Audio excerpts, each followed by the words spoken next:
হে নবী, তারা কেন পাপের মধ্যে এখনো লেগে আছে? কেন তওবা করছে না? কেন তারা সালাত ধরে নিচ্ছে না? কেন তারা এই হারাম খাওয়াটাকে ছেড়ে দিচ্ছে না?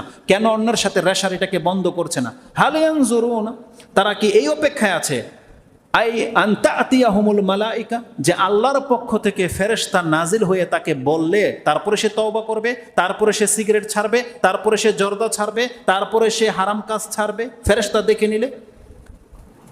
আও তাতিয়াহুমুল মালাইকা আও ইয়াতিয়া রাব্বুক, নাকি স্বয়ং তোমার রবকে তারা দেখতে চায়? যে আল্লাহ এসে যদি বলে তাহলে আমি পাপ ছাড়বো, আল্লাহ এসে যদি বলে আমি দাড়ি রাখবো, আল্লাহ এসে যদি বলে আমি 5 ওয়াক্ত সালাত পড়বো, এটা আপনার রব এসে গেলে কি তারা এটা করবে?